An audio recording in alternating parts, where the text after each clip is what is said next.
¿Qué tal? Sean bienvenidos una semana más. ¿Programa número cuál? 10, 11, no, 11. ¿Ya vamos por 11? 11. Hemos llegado a 11 programas y bueno, tenemos hoy con nosotros a una persona que nos va a ayudar a entender un poco la opción que plantea, el punto de vista que plantea la oposición en el Cabildo Insular de La Palma, uno de los dos opositores del Cabildo, en este caso del Partido Socialista, Borja Perdomo, liderando ese frente. Hablaremos de eso, pero el Borja tiene otras cuestiones de las que hablar, ¿no? Desde el punto de vista del PSOE, ¿no? A nivel, ¿cómo están las cosas? Hablaremos tanto de aquella etapa electoral como las primarias y el Congreso Insular del PSOE, que es próximamente. ¿Y cree que se presente él o no? Nos lo responderá en el Fuego del Time. Vamos.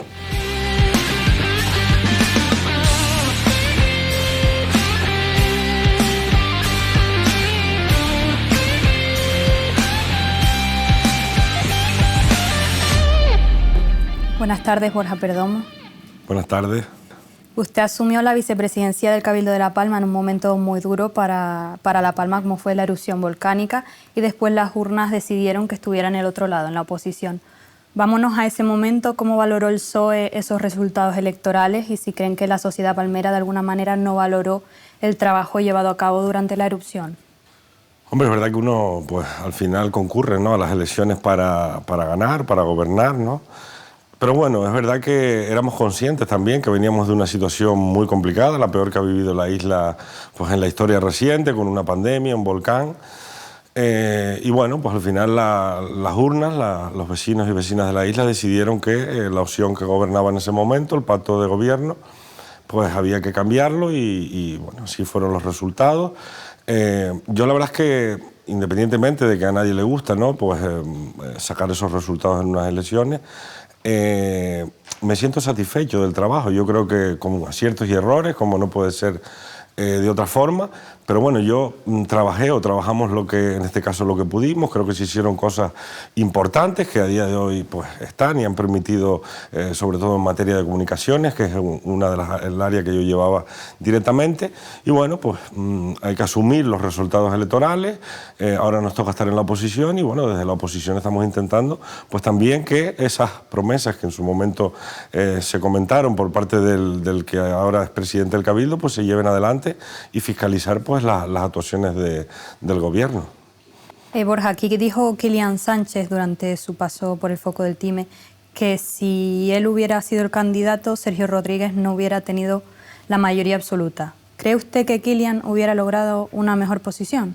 Bueno, a mí la verdad es que no me gusta hablar de esas cosas. Al final es como si estuviera hablando de algo que es ficción, porque realmente me presenté yo a las elecciones. El partido en su momento, cuando hago el planteamiento de que me quería presentar a la candidatura al Cabildo, pues bueno, el partido en ese momento también entendió. A mí los personalismos, personalmente, ¿no?, es un grupo al final el que decide, un partido, el que intenta pues sacar los mejores resultados, y yo pues bueno, nos presentamos. El partido en ese momento apostó por la candidatura que tenía que ser yo, y pues la verdad es que no puedo valorar, ¿no?, lo que hubiese pasado. No me gusta hablar de cosas que realmente no se sabe lo que hubiera pasado, porque al final la decisión final la tenía la gente, ¿no?, el vecino y el vecino con su voto. Por lo tanto, es una cuestión que pues no me gusta entrar en ese detalle.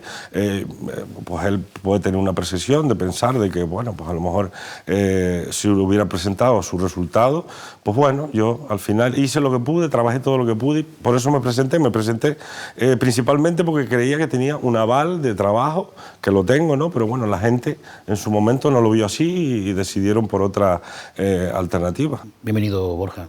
La sigla no será porque luego, meses después, Kilian ganó las elecciones al Senado. O sea, al final, quizás por eso ha dicho esto, ¿no? Bueno, no sé si... es posible que sea por eso, ¿no? También es verdad que son elecciones completamente distintas. No podemos comparar unas elecciones municipales al Cabildo, autonómicas, que de hecho pues, no tuvimos los resultados en diferentes candidaturas, no solo en la del Cabildo, no tuvimos los resultados que nos hubieran gustado, compararla con unas elecciones generales, que al final es Congreso de Diputados, Senado en este caso, que se presentaba Kilian, que yo creo que era el mejor candidato que teníamos en ese momento para presentar al Senado, y bueno, así fue y ganamos las elecciones. Le conozco de años de gestión. Le he visto hacer acciones a usted ha tomado usted acciones incluso que ningún político había visto más hasta ese momento. Luego comentaremos algunas. Digo en positivo como gestión. Por eso le recuerdo esto por la pregunta que le voy a hacer. Dígame lo más sincero posible esta pregunta. ¿Ha llamado usted a Kilian después de lo que ha dicho aquí? O sea, ¿le parece normal que un compañero de partido diga eso en un medio de comunicación? Vamos a ver, a mí personalmente no me ha molestado, te lo digo con sinceridad, no me ha molestado. Hemos hablado, nos hemos visto después y hemos hablado de la entrevista, de lo que él había comentado, pero bueno, a mí personalmente no me molesta en el sentido de que, oye, cada uno puede pensar o en ese momento que pues, puede ir a una candidatura mejor o cualquier cuestión, pero no me ha molestado. Yo tengo una relación, te lo digo también porque cuando se planteó lo de la candidatura al Cabildo, que también se hablaba del nombre de Kilian, pues se intentó generar también como una fricción, que nunca la hemos tenido. Kilian y yo nos llevamos bien desde hace muchísimos años, de hecho, él hizo mi campaña electoral conmigo, junto pues la campaña del Cabildo, cada vez que teníamos que hacer alguna acción de pre-campaña, él estaba ahí, y automáticamente cuando él decidió presentarse al Senado, el que estaba ahí era yo, por lo tanto hemos mantenido siempre una buena relación, y pues directamente sí es verdad que no llamarlo en ese momento, pero hablando, tomando un café, pues sí lo hemos comentado, pero bueno. Se te fue la mano un poquito. Dice, se te fue la mano. A veces uno, vale. Pues yo que sé, se le va la mano. ¿Qué parte diría usted que fue la que motivó el resultado del PSOE? Un PSOE que partió con un cartel de una gestión concreta en la pandemia, muy difícil en toda España. Luego apareció un volcán en La Palma, en fin, no ha sido fácil, evidentemente, esa gestión. Estar al frente de una institución con estas cosas no es fácil, la gente reacciona. Vamos a poner tres cuestiones. La gestión del Cabildo del PSOE y el Partido Popular, la división que tenía en ese momento el PSOE en La Palma debido a aquel congreso que ya todos recordamos, en el que hubo un empate técnico, entre comillas, ¿no? Y luego esto provocó posiblemente un daño electoral, o la propia persona que enfocaba o que lideraba esa candidatura al Cabildo. ¿Qué porcentaje cree usted que es la mayor responsabilidad del resultado del Cabildo en ese momento? Hombre, yo pienso que la mayor responsabilidad al final fue lo que vivimos, ¿no? El volcán. El volcán. Yo siempre lo he pensado así. Yo también estoy casi seguro, no voy a decir con seguridad al 100%, que si el volcán no hubiera pasado, los resultados electorales tampoco hubieran sido los que han sido. Yo creo que al final... En todo caso, usted dice que la mayoría de la coalición se la dio el volcán. Hombre, a la vista está de determinadas promesas que eran importantes, que se hicieron y no se han cumplido. Que ahora podemos hablar de eso, ¿no? Pero yo creo que esa es la pata fundamental o la parte clave de los resultados electorales. Al final lo oímos mucho siempre en la política nacional y demás, que muchas veces se machaca al que está gobernando en el momento que sufre una crisis, ¿no? En este caso. Yo creo que la pata fundamental fue el volcán, lo sigo pensando, no porque no hayamos trabajado, yo creo que hemos hecho todo lo posible, como te dije antes, con aciertos y con errores, pero fue la principal, yo lo he analizado, uno lo analiza, ¿no? Al final, cuando pasa esto, y bueno, pues fue una de las cuestiones que principalmente pues hizo que el Partido Socialista, en este caso, quizás también en las elecciones al Parlamento y quizás pues en algunos ayuntamientos, ¿no?, del Valle, pues tuviese ese resultado electoral.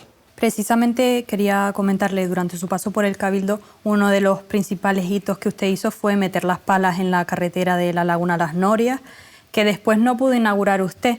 Se inauguró antes la carretera de la costa. ¿Le afectó en las elecciones, en las urnas, el hecho de que usted no pudiera inaugurar esa carretera y el PSOE inaugurara una carretera pues más amplia como era la carretera de la costa? No, yo creo que no. Al final los plazos eran los que eran. Se cumplieron escrupulosamente los plazos de lo que se iba a tardar en abrir esa carretera. Yo me alegro de que esa carretera de la costa también terminara. No nos podemos recordar que también el Gobierno de Canarias hizo una carretera en 27 días entre Las Manchas y Puerto Nao, para la que llaman Hoyo del Verdugo.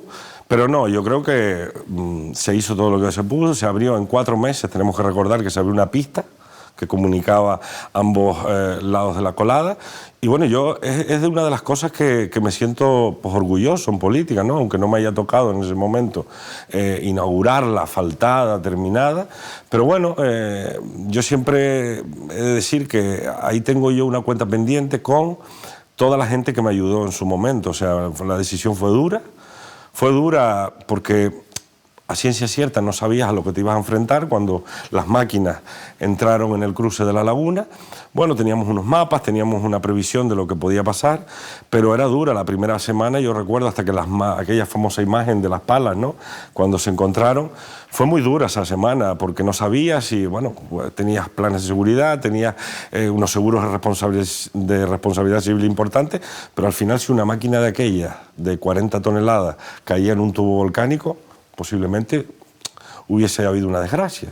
Por lo tanto, se tomaron con toda la prudencia del mundo, siempre con maquinaria delante más pequeña, que fuera abriendo un poco el paso, pero bueno, a día de hoy yo es una de las cuestiones que cuando paso por allí, que la pobre ya se empieza a hundir a veces, porque eran cuestiones que también se barajaban, pero es una de las cuestiones que yo agradeceré siempre a las empresas, a los técnicos del Cabildo, que se volcaron como ni siquiera yo me lo esperaba, en trabajar de lunes a domingo para intentar recuperar esa conectividad tan importante que hacía falta en el valle. Yo hubiese dicho que en aquella época estaban ustedes locos. O sea, a veces uno preguntaba, pero a ver, ¿en serio vamos a cruzar a cuánto tiempo estaba ya del volcán? ¿Un año? No, date cuenta que entramos en abril del 22. O sea, meses, ¿no? Meses. Pues al final de la erupción, diciembre del 21, lo que es la Laguna de las Norias. Es verdad que en el cruce de la laguna, recuerdas que se empezó 2 días después a trabajar allí, el 27 de diciembre, pero en abril empezamos la carretera de la Laguna. Yo he escuchado a Mariano decir que se jugó su carrera política en esa decisión, igual que creo que usted pensará lo mismo. Hombre, está claro, si allí en aquel momento hubiera habido cualquier desgracia... Bien, la pregunta es, ¿una decisión como esa tampoco ha tenido valor electoral? No sé si me estoy explicando. ¿No ha habido una respuesta de la sociedad a esa valentía administrativa en una isla en la que estamos acostumbrados a todo lo contrario, a que no hay valentía administrativa? Sí, te entiendo perfectamente y yo también lo he analizado muchas veces en mi interior, no he pensado, pero bueno, es verdad que eran muchas cosas, Michael, o sea, estábamos hablando de que aquello había arrasado todo, se habían quedado sin vivienda, sin fincas de plátano, o sea, eso era quizás pues un alivio para el que tenía en pie su vivienda, para el que podía ir a las ollas a regar, pues que no tuviera que dar la vuelta. Al final eso era una pata más de toda la reconstrucción, pero es verdad que pues había que hacer muchas cosas, que quedaban muchas cosas en ese momento que hacer, pero bueno, yo creo que mucha gente, a mí personalmente, mucha gente, incluso después de las elecciones, yo me sentía arropado, ¿no? Y que la gente te decía, aunque después los resultados en la urna no fueran los esperados, pero bueno, yo conocía a mucha gente allí, mucha gente me decía, oye, chapó, es verdad que faltan muchas cosas, que la gente está desesperada y sigue, pues en algunas cuestiones estando desesperada, pero bueno, una patita más de la reconstrucción y yo creo que el resultado al final fue el cúmulo de todo, ¿no? Algo que creo que ayuda a este análisis, las asociaciones pasaron la semana pasada por aquí, por el foco del Time, y nos comentaron que si una cosa había cambiado entre el anterior grupo de gobierno y este, era que con este al menos sí tenían más comunicación, eran más escuchados y había pues comités donde ellos podían trasladar sus peticiones. ¿Era el cabildo al que usted pertenecía un cabildo más cerrado? Era el cabildo más transparente y más comunicativo que ha habido. Nos reuníamos todas las semanas, recuerdo hasta 2 veces en semana, El Paso, Tazacorte y Los Llanos, en el MAB, en la Casa de la Cultura de Tazacorte y en la Casa de la Cultura del Paso, con las asociaciones, con los vecinos, con el que quisiera venir en ese momento. O sea, yo recuerdo semanas de tener 4 reuniones semanales para explicar dentro de aquel plan Revivir el Valle todas las cuestiones. O sea que yo no sé lo que se está reuniendo y si se está reuniendo el nuevo equipo de gobierno yo no lo veo públicamente. Aquellas reuniones eran públicas, con su acta, se cogía acta de las reuniones, por lo tanto me extraña que se diga eso, que el gobierno, por parte de las asociaciones, yo creo que no podía estar más informado. El que iba o le interesaba ir, iba, y el que no, y a lo mejor pretendía después sacar sus propias conclusiones, pues también lo hacía, ¿no? Pero yo creo que más transparencia que esa, que estuvimos prácticamente un año reuniéndonos, es verdad que a medida que fue pasando el tiempo ya las reuniones no eran tan continuas, pero yo recuerdo una semana tener 3 reuniones en el Valle para ir explicando todo lo que se iba haciendo de cara a la reconstrucción y donde ellos nos planteaban directamente, sin ningún tipo de cortapisas, cuestiones que les estaban influyendo o que se necesitaba que se resolviera lo antes posible. ¿Opina usted igual que el responsable del Partido Popular que ha venido aquí a decir que estaba clarísimo lo que pasaba con las asociaciones, que tenían líderes de Coalición Canaria al frente? Hombre, Michael, yo hasta el día... hasta el mes de el mes de mayo de 2023, había una manifestación cada día 19 en Los Llanos, de las asociaciones de afectados por el volcán. Son las elecciones en mayo, en junio. Nosotros salimos del Cabildo, porque entre lo que tardas y demás, ese nuevo grupo de gobierno, sobre el 24 o 23 de junio. Ese 19 de junio ya no hubo manifestación de las asociaciones y no hemos visto ninguna más. Yo lo que pregunto es, ¿se han quitado o se ha resuelto el problema habitacional? No. ¿Se ha arreglado el problema agrícola? No. ¿Se ha recuperado la LP2? No. ¿Todos los vecinos tienen donde vivir? No. Yo no los he oído más. Entonces, blanco y en botella. Blanco y en botella. A ver, es que entiende usted entonces que Coalición Canaria no ha cumplido las promesas que ha planteado. Es que estuvieron aquí las asociaciones el otro día y de las 3 que vinieron estaban, si no me equivoco, afectados Cumbre Vieja, la primera que se creó, Jaraco. Jaraco, y luego la de Portonao Jaraco, ¿no? Y 2 dijeron que se había cumplido y una dijo que, la de Portonao dijo que estaban al 60%, algo así. Se sorprende que los vecinos o los damnificados, los que están representados ahí, digan eso, ¿no? O sea, escuchando la posición actual de hoy del Cabildo, ¿no? Con el cumplimiento de todo lo que es el programa electoral del volcán, ¿no? Hombre, sí me sorprende porque, como te comenté anteriormente, hay muchas cuestiones que no se han resuelto. Yo recuerdo oír que las casas modulares de aquí, de Los Llanos, tenían que tener fecha de caducidad urgente. Hay que hacer una comparativa. Yo creo que esto es lo más realista que se puede hacer, ¿no? El volcán se termina el 25 de diciembre. El 25 de diciembre se da por extinguido el volcán de 2021. Las elecciones son en mayo, junio, 1 año y medio. Ya llevan gobernando 1 año y medio. O sea, nosotros estuvimos gobernando lo mismo que lleva Coalición Canaria a día de hoy en el gobierno del Cabildo. Por lo tanto... ¿Se refiere usted en periodo volcán? En el periodo volcán. Me refiero después de que pasó la erupción volcánica. A nosotros nos exigían que todo tenía que ser urgente y para allá. Las viviendas siguen ahí. Todos teníamos claro que el problema de la vivienda no se iba a resolver de hoy para mañana. 31 millones de euros desde hace 1 año en el Cabildo para vivienda, que de momento no se ha tocado. La LP2, yo recuerdo al que es hoy presidente del Cabildo decirme a mí que la LP2 se abría una pista en 15 días. Eso está en la hemeroteca, sí. Lo pones en Google, pones Sergio Rodríguez, abrir una pista 15 días y te sale unas manifestaciones del presidente del Cabildo que era capaz de... las condiciones permitían que la LP2 se abriera en 15 días, 1 año y medio. Recuperación agrícola. Pérdida de renta, mal entregada. Casi 300 expedientes sin resolver en la Consejería del Gobierno de Canarias. El 20% de los fondos de la gente que ha recuperado las fincas de plátano. El otro día aprobaron 3 millones, se quedaron también 300 y pico expedientes por detrás. Te podría poner más ejemplos, pero eso es cumplir a lo que ellos en su momento planteaban, de que tenía que estar todo urgente. Hombre, es que a mí hay cosas que molestan, ¿no? Pero a mí me llegaron a criticar hasta el horario en el que se podía abrir la pista de la Laguna Las Norias, Michael. O sea, una cosa cuando se estaba en la oposición y cuando se entra en el gobierno parece que las cosas pues ya cuestan un poco más, ¿no? Por lo tanto, yo si me preguntas, Puerto Naos, vamos a hablar de Puerto Naos, ¿no? Puerto Naos no se pudo abrir antes porque había que fabricar unos sensores que no se compraban en un chino. No se compraban, no se podía ir, comprarlo y traerlo. Había que fabricarlo para Puerto Naos. Había que colocarlos, había que esperar a que esos sensores tuvieran un margen, ¿no?, para dar datos, para después tomar una decisión. El protocolo estaba hecho. Por lo tanto, el presidente lo que ha hecho es abrir Puerto Naos poco a poco, que es lo que estaba previsto. Pero no se pudo hacer antes porque esos 1.200 sensores fueron llegando poco a poco, había que fabricarlos. Por lo tanto, cuando yo oigo, y mira que yo no he querido hablar mucho del tema de Puerto Naos, pero esa era la línea que se iba a seguir. ¿Pero por qué no ha querido hablar de Puerto Naos? No, porque a veces parece como que el PSOE estaba en contra o el grupo de gobierno estaba en contra de abrir Puerto Nao. Es verdad que era una parte que lideraba al final Mariano, que era el responsable del PayPal, pero nosotros estábamos allí y veíamos lo que se trabajaba en esos PayPal y lo que se intentaba hacer para sacar adelante.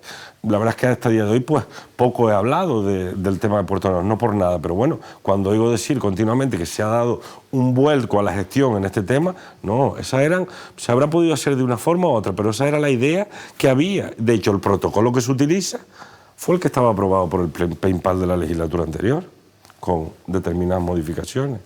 ¿Considera usted que ha sido el presidente insular valiente a la hora de firmar esa vuelta a Puerto Nao? Porque él sí que al pasar por aquí dijo que al final, si ocurría algo, se jugaba él su puesto. Hombre, está claro que las decisiones hay que tomarlas y había que tomarlas, y yo creo que se han tomado pues teniendo los datos. Cuando uno tiene los datos es más fácil tomar una decisión que no cuando abres la Laguna de las Norias, que pocos datos tienes por delante. Por lo tanto, valentía pues podemos tener todos, ¿no?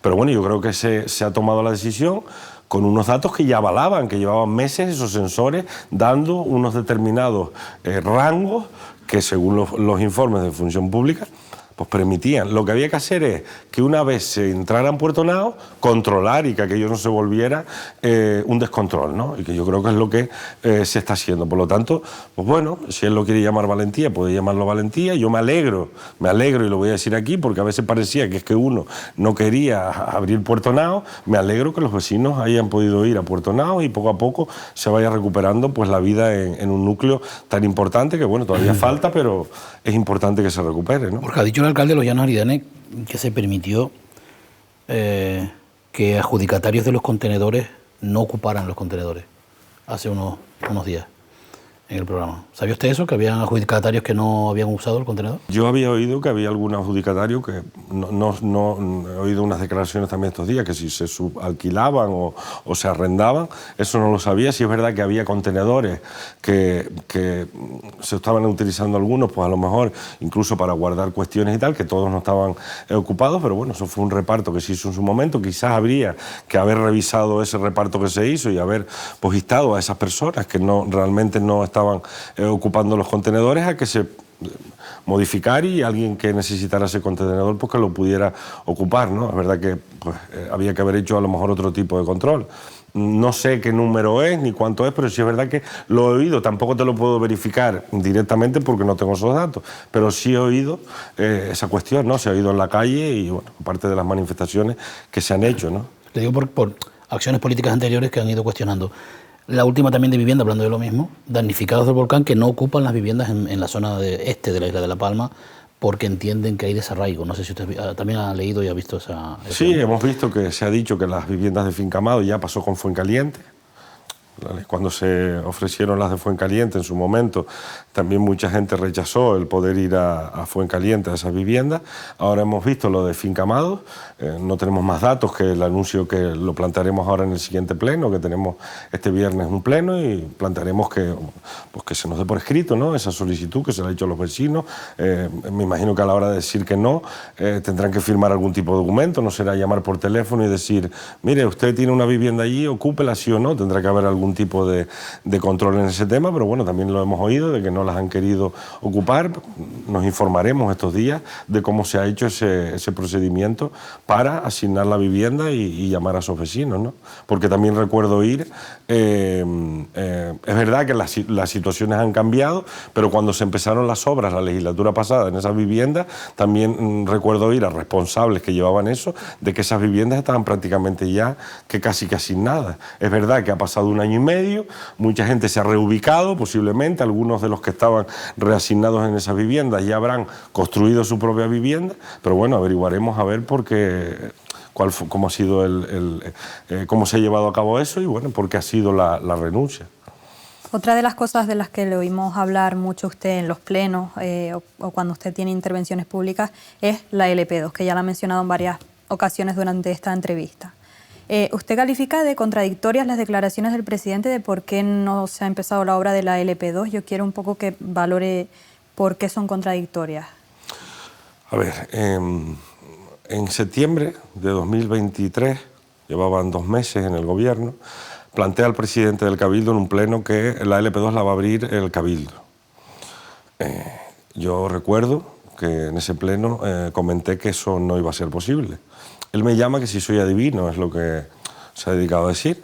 Yo no soy adivino, ni mucho menos, pero estos planteamientos ya se hacían desde la legislatura pasada. El convenio estaba firmado. Había un convenio, ahora podemos modificar el de 2027 lo que queramos. Podemos ponerle las modificaciones, modificar artículos y demás para que en caso de catástrofe se puedan transferir los fondos. Pero en ese momento el director general de carreteras del Gobierno de España, que no es el mismo que está ahora, nos comentaba que eso era inviable jurídicamente. Así nos lo decía también el director general de carreteras del Gobierno de Canarias. Porque se dio esa posibilidad. Yo le dije al presidente que eso no lo iba a poder hacer, que la obra la tenía que ejecutar el Gobierno de Canarias. Y era por lo que nosotros apostábamos, porque también se nos decía a veces que es que nosotros no apostábamos por abrir la LP2. Y yo lo que le decía es que en ese momento no se podía abrir la LP2, porque las condiciones físicas del terreno no lo permitían. Bueno, pues con todo esto se empieza a pasar el tiempo, se encarga un modificado, que se encarga en noviembre, cuando él dice que trabajan paralelamente. Yo tengo, porque lo hemos preguntado en el Parlamento, las respuestas del Gobierno de Canarias, de qué día se aprueba el modificado, qué día se encarga, se va encargando el modificado, se aprueba el modificado, y a día de hoy pues seguimos con el modificado al tumbo y no sabemos exactamente. En el último pleno se nos ha dicho que ya está en la fase final de intervención y fiscalización. Lo que esperamos es que empiece ya. O sea, yo lo que le digo al presidente es que si desde el principio, desde el mes de junio, esto se hubiera volcado en un modificado que hubiera tenido que hacer el Gobierno de Canarias y sacarlo, Las Palas ya estaría trabajando en la LP2. Y es lo único que yo le digo. Por eso a veces cuando me oye decir el empecinamiento del presidente ha hecho que esto se retrase, no es mentira, es la realidad. Se lo habíamos advertido, que iba a ser difícil porque es un convenio que estaba firmado entre Canarias y el Estado, y ahora tampoco vale echarle la culpa al Estado. Ha dicho el presidente que esté luego fuera de los plenos le reconoce las cosas. No, eso lo oí. Ha dicho aquí, se lo oí. Él fuera de los plenos me reconoce. ¿Será que le reconozco pero la luego en los actitud? plenos se maquilla y hace otra cosa. No, yo se lo he dicho muchísimas veces. Lo mismo que te estoy diciendo aquí, fuera y dentro de los plenos. Hablando de los plenos, está usted en un papel de oposición junto con el Partido Popular. Se nota subido el tono de la oposición en esta última fecha, ¿no? El otro día le preguntábamos si no le molestaba el tono del Partido Socialista duro en los plenos, y nos dijo que le molestaba más el del Partido Popular. O sea, es una cosa que nosotros estamos un poco extrañados, ¿no?, con la respuesta. Bueno, el tono es... creo que tampoco es tan duro, vamos a ver. Me lo está poniendo fácil hacer oposición. A veces es más difícil, me lo está poniendo fácil. ¿Lo está poniendo fácil? Sí, hacer oposición está siendo fácil en el Cabildo. Porque las cuestiones no salen, las promesas no salen. Veníamos a cambiar la política territorial de la isla, siguen los mismos planes tratándose en ordenación del territorio. Veníamos a hacer vivienda, que es verdad que de hoy para mañana no sale, veníamos a abrir la LP2, veníamos a cambiar el turismo de la isla, veníamos a mejorar la agricultura, veníamos a hacer muchas cosas rápido. Entonces, cuando no las hace, se lo pone fácil a la oposición. Y no es que la oposición haya subido el tono, ni mucho menos. Hombre, la oposición se cabrea a veces cuando llegamos a acuerdos en determinadas cuestiones por unanimidad y después pues pasa el tiempo y ves que no salen. Pero bueno, la oposición está aquí para eso y yo el tono, pues no sé si en algún momento lo habré subido más, pero yo lo que le puedo decir al presidente es que me lo está poniendo fácil al Partido Socialista el poder hacer la oposición. Pensé que iba a ser más difícil. Le está usted acusando constantemente de despilfarro a Coalición Canaria en el Cabildo, de no saber gestionar los dineros, de no enfocarlos hacia los sitios adecuados en la gestión pública. Han hablado recientemente del presupuesto, por ejemplo, ¿no?, que se acaba de presentar, de que es un presupuesto irreal, ¿no?, de lo que van a hacer. A día de hoy, 14 de febrero, no a día de hoy, a día de 14 de febrero, que es el último estado de ejecución que yo tengo del presupuesto de 2024, las inversiones reales que tiene que hacer el Cabildo, en total son 100 millones. Hay 65 millones sin ejecutar. Pero eso no es despilfarro entonces, ¿no? Eso es... No, pero vamos a ver, lo poco que hay, que en su momento criticamos que se estaba dejando al Cabildo sin inversión, que es la que llega y la que hace que la isla avance y mejore, no se ejecuta. La que se ejecuta es la de repartir dinero rápido, que yo no digo que no haya que repartirlo, pero hay que repartir, apoyar a los sectores, eventos, todo lo que sea, clubes deportivos, pero al mismo tiempo también hay que trabajar no solo en la reconstrucción, estoy hablando de la isla en general, de la planificación, de seguir mejorando infraestructuras, de generar infraestructuras nuevas, eso que es lo que realmente lleva gestión, porque eso es lo que realmente tienes que hacer un expediente, un proyecto, licitarlo, pues eso está en el vagón de cola del Cabildo. Y eso es lo que, al final, cuando yo digo que si viera que todo va paralelo, pero entonces al final es cuando yo digo que en determinadas cuestiones vemos presupuestos genéricos de Sodepal, por ponerte un ejemplo, que son irreales, se presupuesta 3 veces menos de lo que realmente se gasta. Entonces, o ponemos el gasto real, o no nos engañemos, y pongamos un presupuesto más económico, para que no haya mucha crítica, porque son cuestiones que a veces se critican, pero después lo multiplicamos por 3. Pues a eso yo creo que es falta de planificación y en algunos casos se puede llamar despilfarro. Pero a mí lo más que me molesta de todo esto es que la poquita parte que te queda para invertir en la isla se quede sin invertir. Si no me equivoco, el presidente dio la cifra de que estábamos en torno a un 70% de ejecución. A un 66,75% de ejecución. Si la entrevista la hizo hace un mes, pues ya iba por delante de la ejecución real. No, los papeles no mienten. A 14 de febrero, es verdad que todavía a día de hoy se siguen contabilizando hasta finales de enero, pero a 14 de febrero el porcentaje de ejecución eran 66,75%. Lo sé así porque me estoy preparando los presupuestos del próximo año. 66,75%. Redondear al alza o la baja, ¿no? Sí, claro. Bueno, el nivel de ejecución. Digo que claro, los planes de cara al año 25, ha dicho Sergio que va a ser el año de la felicidad, entre comillas, ¿no? Va a empezar la isla a ser más feliz. Se van a empezar a ver las cosas, no sé si usted se lo cree o no, pero es lo que nos ha planteado, ¿no? Tal cual va el Cabildo, ¿cómo lo ve usted? Bueno, espero que sí, que la bajada de la Virgen y la Virgen de las Nieves nos alumbra a todos y podamos tener ya esos avances de cara al próximo año. Yo espero que sí, Michael, o sea, hay cuestiones que no pueden seguir esperando. Yo creo que tienen ya los medios y los recursos suficientes para poder hacer cuestiones importantes, como esa construcción de viviendas, como seguir hablando de cuestiones de planificación de la isla. Yo creo que hay que darle un poquito más de apoyo al sector agrícola, creo, por parte del Cabildo Insular de La Palma. El turismo, está bien presentar un plan estratégico, está bien cambiarle los colores al logo, pero que si tú después preguntas cómo, con cuánto dinero y cuándo vamos a mejorar, nadie te responde dentro de ese plan estratégico. Entonces, al final, yo quiero creer de que 2025 sea un buen año para la isla de La Palma, pero bueno, a la vista de cómo ha caminado 2024 y cómo va a arrancar el presupuesto de 2025, pues no lo tengo yo tan claro, pero esperemos que sí. Le voy a poner sobre la mesa otro tema, se lo voy a dejar fácil, la crisis del transporte en La Palma. ¿Qué soluciones hay ahora mismo sobre la mesa? Pues bueno, ahora a partir del 10 de enero parece que bueno, está bastante ajustada, la capacidad de carga ha vuelto a tener algún problemilla. Es verdad que en las Navidades hubo empresas que directamente se tuvieron que ir con sus camiones a buscar la mercancía a Tenerife, pero esto lo advertimos nosotros en marzo del 24. Nos llamaron alarmistas, estábamos alarmando a la población cuando se anunció que se vendía el volcán de Taburiente por parte de la naviera y se ponía el volcán de Tauce. Decíamos que estaba bien, que el volcán de Tauce tenía incluso más capacidad que el volcán de Taburiente, pero que no nos quedáramos con esa opción porque era un barco más antiguo y demás.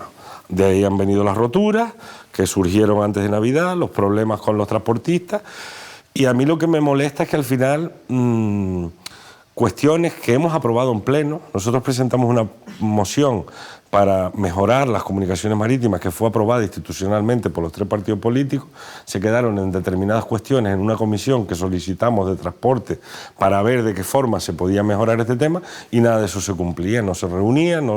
Yo lo que pedí fue en su momento lo que hizo Fuerteventura y Lanzarote, cuando vieron peligrar su línea, un frente común. Los 3 partidos políticos creo que estábamos en esa labor de intentar solucionarlo, reunir al sector comercial, al sector turístico y salir todos juntos diciendo, La Palma no puede permitir esto. Eso no pasó. También lo dije públicamente, eché de menos en ese momento ver a los distintos sectores pronunciarse, porque estaba habiendo problemas importantes en la isla de La Palma a la hora de pues eso, sobre todo lo que tiene que venir el día a día. Yo llegaba a un taller, a mí me pasó personalmente, por una avería de un coche y decirme, oye, normalmente un repuesto viene de hoy para mañana, si está en Tenerife. Ahora no te lo podemos asegurar, puede tardar 3 o 4 días. Yo me senté, ya que el presidente no los convocaba, yo me senté con el sector del transporte.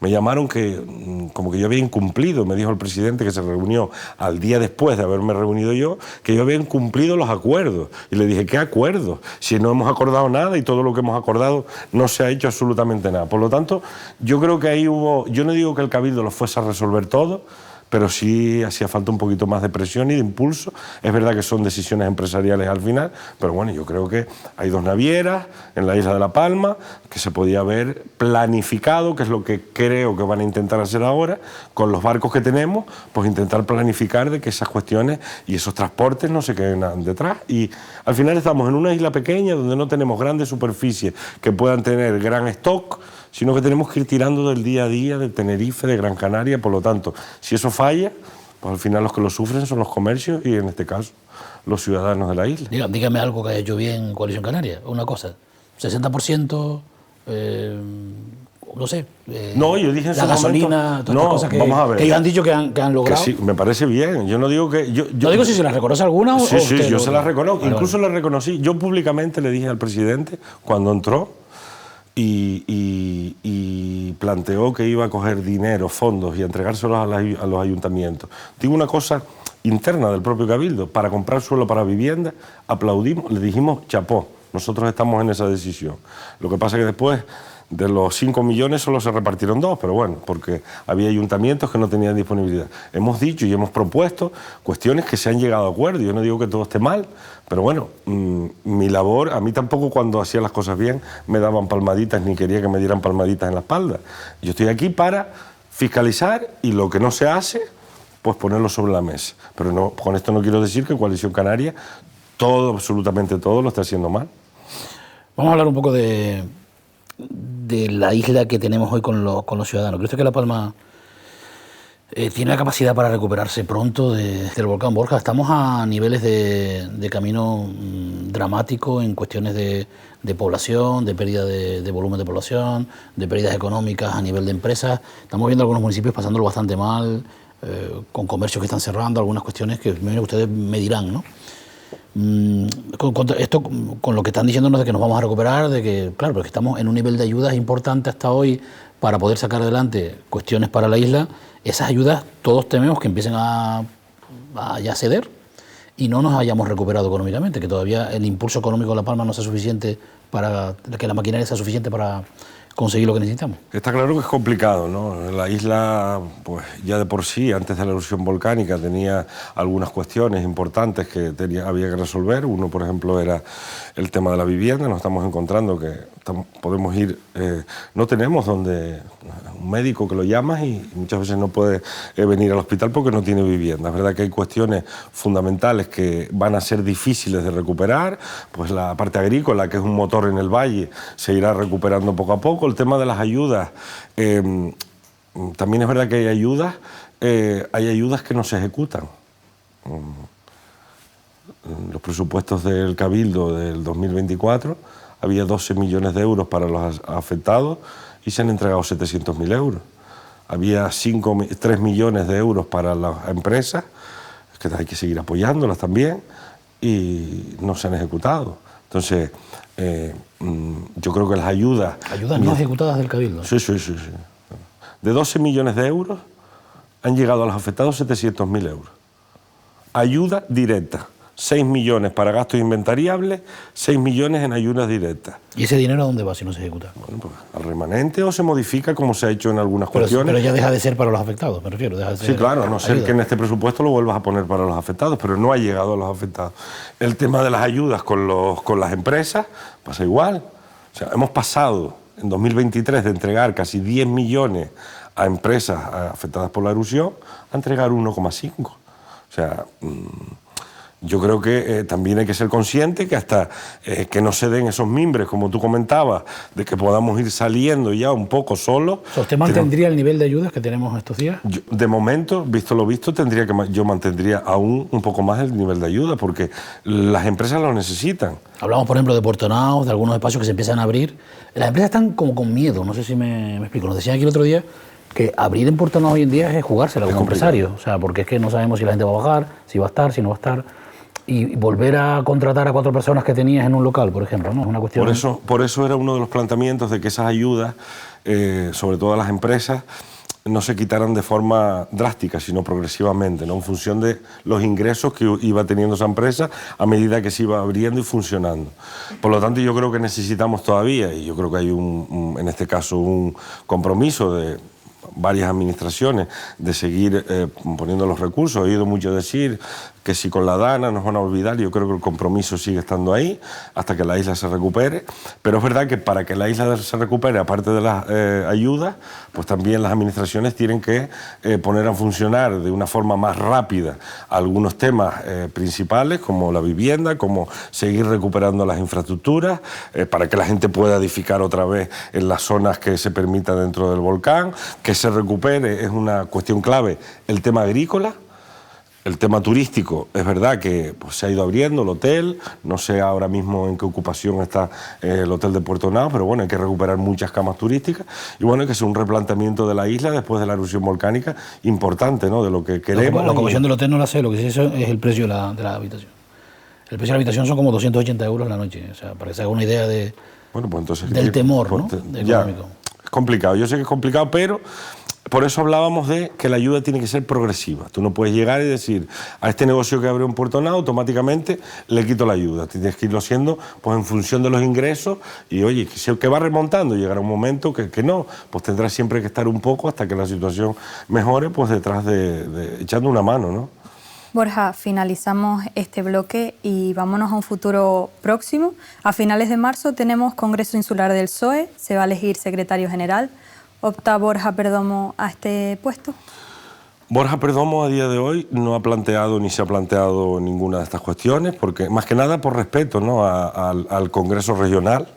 Tenemos que cumplir unos plazos. Y bueno, después vendrá todo el proceso, que es un proceso de casi 2 meses y medio, hasta poder elegir ese Congreso a finales de marzo de la isla de La Palma. Yo lo que sí tengo claro es que La Palma necesita un PSOE fuerte. Unido. Fuerte, unido, donde trabajemos todos, codo con codo. Es muy necesario como partido político. Por lo tanto, yo lo que pido al partido, en este caso, al PSOE de La Palma, es que hagamos, en este caso, los mejores mimbres, como dice el otro, para tener el mejor partido y, sobre todo, estar todos a una, ¿no? Que es lo que necesita la isla de La Palma. Por lo tanto, ya veremos qué pasa de aquí a allá. Yo, de momento, no he planteado ni tengo ningún planteamiento de este tipo, pero es verdad que sí he hablado y he planteado a distintos alcaldes y cargos públicos que lo que tenemos claro es que tenemos que ir como una piña, todos unidos. Usted está liderando, entonces, digamos, esas reuniones o comentarios para que el PSOE se unifique. Bueno, más que liderando es que vamos a ver, o sea, desde el Cabildo lo necesito también para tomar decisiones y para cuestiones. Yo necesito que todos nos sentemos, todos dialoguemos, todos tengamos nuestro punto de vista y después decidamos una cuestión. La que se decida, tenemos que ir todos a una con esa cuestión. Una serie de premisas, porque antes de nada. Premisa clara es que Anselmo no va a volver a ser candidato a la Secretaría General, ¿cierto? No va a volver. Ya él comentó en un comité que no se iba a presentar en principio. Por lo tanto, la cara que veamos en la Secretaría General será una cara nueva, evidentemente. Sí. Habrá que decidir. Segunda premisa es que una de las opciones que estaba sobre la mesa, que era Sergio Matos, no va a estar tampoco al frente de la Secretaría General, después de lo que evidentemente él haya renunciado a su situación política por los hechos que ya conocemos, ¿no? Y las otras 2 caras que nos quedan sobre la mesa son Kilian y Borja. O sea, no hay otras opciones, ¿no? Kilian ha dicho aquí que él no quiere ser secretario general. Uy, está todo muy, no sé. Nadie quiere ser secretario blanco general. Usted dijo antes, blanco y en botella, ¿no? No, pero vamos a ver, yo creo que hay mucha gente más capacitada para llevar, porque a veces en los propios cargos públicos. No le dedicamos el tiempo a los cargos orgánicos que se debería. Es verdad que una cosa siempre va prácticamente con la otra. Yo creo que tenemos muchos mujeres y hombres que podrían asumir esa tarea en distintos municipios, incluso en la oposición, que a lo mejor a veces pues, le puedes dedicar un poquito más de tiempo. Por lo tanto, vamos a ver qué pasa. Yo a día de hoy no me he planteado esta opción. Todo eso que suena y que sonaba, conmigo directamente nadie ha hablado tampoco para decirme, oye, yo en su momento quise presentarme, ni mucho menos. Por lo tanto, yo a día de hoy no sé ni tengo ninguna idea de quién pueda postularse o si alguien quiere presentarse o demás a la Secretaría General. Por lo tanto, tendremos que esperar a que pase previsiblemente un par de semanas y pase este Congreso Regional y después veremos. Pero lo que te digo es que hace falta que salgamos todos a una y trabajar todos conjuntamente, porque ya te digo, hace falta un PSOE unido, fuerte, unido en la isla. Hablando de PSOE unido, el hecho de que no sea Anselmo Pestana el candidato a la Secretaría General ayudará a que Vicente, Fran, el resto de personas que estaban en su momento en el otro lado, que se enfrentaron a aquel PSOE de Anselmo Pestana en aquellas primarias, ¿no?, del partido, esto al menos no vuelva a suceder, sea una cuestión ya más uniforme. Vamos a ver, yo espero que sea quien sea el que decida liderar esto. Lo primero que tiene es que unificar, ¿no?, intentar unificar esta cuestión. Yo, al final, como digo, yo a mí no me gusta mucho hablar de personalismos, ni de esta persona, ni de otra persona en concreto, pero sí es verdad que nos hace falta trabajar todos en conjunto y yo creo que se va a dar el caso. Y tendremos un buen congreso, estoy seguro, y saldremos con un PSOE aún más fuerte todavía de cara a las próximas elecciones que se nos vienen en 2027, que parece que falta mucho, pero realmente falta muy poco. Creo que viene al caso, justamente con lo que dice y con lo que comenta Michael, el caso de Matilde Fleitas, que bueno, ahora es una directora insular de Coalición Canaria, ¿no? No, a mí, vamos a ver, yo de ese tema es un tema que no he hablado directamente, o sea, cada uno sabe lo que hace. Yo tengo una cuestión clara, o sea, yo entré aquí en política, me dieron la oportunidad, además me insistieron bastante cuando entré como concejal, porque creo en unos valores que incluso me han inculcado desde mi casa.